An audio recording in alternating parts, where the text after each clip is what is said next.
ಕಾಂಗ್ರೆಸ್ನಲ್ಲಿ ಎಲ್ಲವೂ ಸರಿಯಿಲ್ಲ ಅನ್ನೋದು ಎಲ್ಲರಿಗೂ ಕೂಡ ಗೊತ್ತಿರುವಂತ ವಿಚಾರ. ಬಣ ಬಡಿದಾಟ ಶುರುವಾಗ್ಬಿಟ್ಟಿದೆ ಇತ್ತೀಚಿನ ದಿನಗಳಲ್ಲಿ, ಅದರಲ್ಲೂ ಕಾಂಗ್ರೆಸ್ ಸರ್ಕಾರದಲ್ಲಿ. ಈ ಒಂದು ಸಂದರ್ಭದಲ್ಲಿ ಡಿಕೆಶಿ ಅವರು ಒಂದು ಸಭೆಯನ್ನ ಕರೀತಾರೆ. ಆದರೆ ಆ ಸಭೆಗೆ ಕೆಲವೊಂದಿಷ್ಟು ಜನ ನಾಯಕರು ಹಾಜರಾಗೋದಿಲ್ಲ, ಗೈರು ಹಾಜರಾಗಿರ್ತಾರೆ. ಅದೇ ಸಿದ್ದರಾಮಯ್ಯ ಸಂಜೆ ಕರೀತಾರೆ ಒಂದು ಸಭೆಯನ್ನ, ಆ ಸಭೆಗೆ ಎಲ್ಲರೂ ಕೂಡ ಹಾಜರಾಗ್ತಾರೆ. ಯಾರು ಆ ನಾಯಕರು, ಯಾಕೆ ಈ ರೀತಿಯಾಗಿ ಮಾಡಿದ್ರು, ಸಂಪೂರ್ಣವಾದಂಥ ಡೀಟೇಲ್ ನೋಡೋದಕ್ಕಿಂತ ಮುಂಚೆ ಒಂದು ಬಿಗ್ ಬ್ರೇಕಿಂಗ್ ಅಪ್ಡೇಟ್ ಲಭ್ಯ ಆಗ್ತಾ ಇದೆ, ಗಮನಿಸ್ತಾ ಹೋಗೋಣ.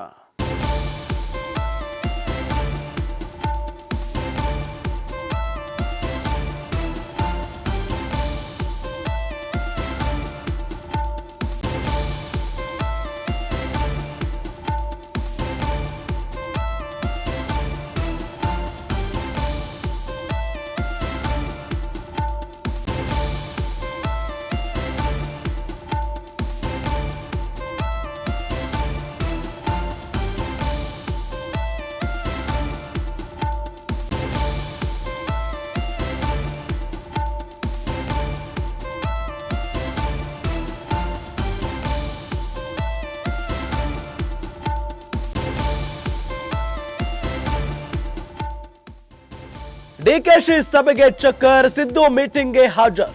ಬೆಳಗ್ಗೆ ಗೈರು, ಸಂಜೆ ಹಾಜರು. ಪರಂ ಫುಲ್ ಕರಾರು. ಒಂದೇ ದಿನ ಸುರ್ಜೇವಾಲಾ ಡಿಕೆಶಿಗೆ ಡಬಲ್ ಶಾಕ್. ಡಿನ್ನರ್ ಸಭೆ ಕ್ಯಾನ್ಸಲ್ ಮಾಡಿಸಿದವರಿಗೆ ಸ್ಟ್ರೇಟ್ ಹಿಟ್. ಕೆಪಿಸಿಸಿ ಕಚೇರಿಯಲ್ಲಿ ನಡೆದ ಸಭೆಗೆ ಸಿದ್ದು ಆಪ್ತರು ಅಬ್ಸೆಂಟ್ ಆಗಿದ್ದಾರೆ. Doctor G Parameshwar, KN Rajanna, Byrathi Suresh ಗೈರಾಗಿದ್ದಾರೆ. ನಿನ್ನೆ ಬೆಳಗ್ಗೆ ಸಭೆ ಕರೆದಿದ್ದ ಡಿಸಿಎಂ ಡಿಕೆ ಶಿವಕುಮಾರ್. ಡಿಕೆಶಿ ಆಹ್ವಾನಕ್ಕೆ ಕ್ಯಾರೆ ಅಂದಿರಲಿಲ್ಲ ಸಿದ್ದರಾಮಯ್ಯನವರ ಆಪ್ತರು. ಇತ್ತ ಸಂಜೆ ಸಿದ್ದರಾಮಯ್ಯ ಕರೆದ ಸಭೆಗೆ ಪ್ರೆಸೆಂಟ್ ಆಗಿದ್ದಾರೆ. ಶಾಸಕಾಂಗ ಪಕ್ಷದ ಸಭೆಗೆ ಹಾಜರಾಗಿದ್ದ ಪರಂ ರಾಜಣ್ಣ. ಈ ಮುಖೇನ ಡಿಸಿಎಂ ಡಿಕೆಶಿ ಮತ್ತು ಉಸ್ತುವಾರಿಗೆ ಎಚ್ಚರಿಕೆಯನ್ನ ಕೊಟ್ಟಿದ್ದಾರೆ. ನೇರವಾಗಿ ಅಸಮಾಧಾನವನ್ನ ವ್ಯಕ್ತಪಡಿಸಿದ್ದಾರೆ ನಾಯಕರು. ಗಮನಿಸ್ತಾ ಇದ್ದೀವಿ. ಮೊದಲಿಗೆ ಡಿಕೆ ಶಿವಕುಮಾರ್ ಅವರು ಸಭೆಯನ್ನ ಕರೀತಾರೆ. ಆ ಸಭೆಗೆ ಹಾಜರಾಗೋದಿಲ್ಲ ಕೆಲವೊಂದಿಷ್ಟು ನಾಯಕರು, ಅದರಲ್ಲೂ ಬಹಳ ಪ್ರಮುಖವಾಗಿ ಪರಮೇಶ್ವರ್ ಮತ್ತು ಕೆಎನ್ ರಾಜಣ್ಣ, ಜೊತೆಗೆ ಬೈರತಿ ಸುರೇಶ್. ಯಾಕೆ ಹಾಜರಾಗಿಲ್ಲ ಅನ್ನೋದು ಈಗಿರುವಂತ ಪ್ರಶ್ನೆ. ಮೊನ್ನೆ ದಲಿತರ ಸಭೆಯನ್ನ ಕರೆಯಲಾಗಿತ್ತು, ನಿಮ್ಗೆಲ್ಲ ಗೊತ್ತಿರುವಂತ ವಿಚಾರನೆ. ಅದರಲ್ಲೂ ಬಹಳ ಪ್ರಮುಖವಾಗಿ ಕೆಎನ್ ರಾಜಣ್ಣ ಮತ್ತು ಪರಮೇಶ್ವರ್ ಅವರ ನೇತೃತ್ವದಲ್ಲಿ ಸಭೆ ಕರೆಯಲಾಗಿತ್ತು, ಅಂದ್ರೆ ಡಿನ್ನರ್ ಮೀಟಿಂಗ್ ಅಂತ ಹೇಳಿ. ಆದ್ರೆ ಫಾರಿನ್ ನಿಂದ ನೇರವಾಗಿ ದೆಹಲಿಗೆ ಬಂದಂತ ಡಿಕೆ ಶಿವಕುಮಾರ್ ಅವರು ಸುರ್ಜೇವಾಲಾ ಅವರನ್ನ ಭೇಟಿ ಮಾಡಿ ಸುರ್ಜೇವಾಲಾ ಅವರ ಮುಖೇನ ಇಲ್ಲಿ ನಡಿಬೇಕಾಗಿದ್ದಂತ ಡಿನ್ನರ್ ಮೀಟಿಂಗ್ ಅನ್ನ ಕ್ಯಾನ್ಸಲ್ ಮಾಡಿಸ್ತಾರೆ.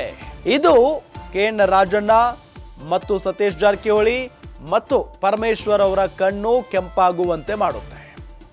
ಅದಾದ ನಂತರ ಸುರ್ಜೇವಾಲಾ ಬರ್ತಾರೆ ಕರ್ನಾಟಕಕ್ಕೆ. ಬಂದಾಗ ಡಿಕೆ ಶಿವಕುಮಾರ್ ಒಂದು ಸಭೆಯನ್ನ ಕರೀತಾರೆ. ಆ ಸಭೆಗೆ ಎಲ್ಲರೂ ಕೂಡ ಹಾಜರಾಗಬೇಕು ಅಂತ ಹೇಳಿದಾಗ ಕೆಎನ್ ರಾಜಣ್ಣ ಮತ್ತು ಬೈರತಿ ಸುರೇಶ್ ಜೊತೆಗೆ ಪರಮೇಶ್ವರ್ ಹಾಜರಾಗುವುದಿಲ್ಲ. ಈ ಮುಖೇನ ಅಸಮಾಧಾನವನ್ನ ತೋಡ್ಕೊಂಡಿದ್ದಾರೆ. ನಿಮ್ಮ ನಿರ್ಧಾರಕ್ಕೆ ನಾವು ಯಾವತ್ತೂ ಅಂದ್ರೆ ಬದ್ಧರಾಗಿರ್ತೀವಿ, ಆದ್ರೆ ಇಂಥ ನಿರ್ಧಾರಗಳನ್ನ ನಾವು ಒಪ್ಪೋದಿಲ್ಲ ಅನ್ನೋ ನಿಟ್ಟಿನಲ್ಲಿ ನೇರವಾಗಿ ಸುರ್ಜೇವಾಲಾ ಅವರಿಗೆ ಇಲ್ಲಿ ತೋರಿಸಿಕೊಟ್ಟಂಗೆ ಕಾಣಿಸ್ತಾ ಇದೆ. ಬಹಳ ಪ್ರಮುಖವಾಗಿ ಸಿದ್ದರಾಮಯ್ಯನವರು ಸಂಜೆ ಸಭೆಯನ್ನ ಕರೀತಾರೆ. ನಿನ್ನೆ ಬೆಳಗ್ಗೆ ಡಿಸಿಎಂ ಡಿಕೆ ಶಿವಕುಮಾರ್ ಸಭೆ ಕರೆದಾಗ ಅವರು ಹೋಗಲ್ಲ. ಆದ್ರೆ ಸಂಜೆ ಸಿದ್ದರಾಮಯ್ಯ ಏನ್ ಕರೀತಾರಲ್ಲ ಸಭೆಗೆ, ಅವಾಗ ಎಲ್ಲರೂ ಕೂಡ ಹಾಜರಾಗ್ತಾರೆ. ಶಾಸಕಾಂಗ ಪಕ್ಷದ ಸಭೆ, ಸಿಎಲ್ಪಿ ಸಭೆ ನಿನ್ನೆ ನಡೆಯುತ್ತೆ. ಆಗ ಪರಮೇಶ್ವರ್ ಅವರು ಕೂಡ ಹಾಜರಾಗ್ತಾರೆ, ರಾಜಣ್ಣ ಅವರು ಕೂಡ ಹಾಜರಾಗ್ತಾರೆ. ಈ ಮುಖೇನ ಡಿಸಿಎಂ ಡಿಕೆ ಶಿವಕುಮಾರ್ ಅವರಿಗೆ ಮತ್ತು ಉಸ್ತುವಾರಿ ಸುರ್ಜೇವಾಲಾ ಅವರಿಗೆ ಒಂದು ಸ್ಪಷ್ಟವಾದಂತಹ ಸಂದೇಶವನ್ನ ಕೊಟ್ಟಿದ್ದಾರೆ.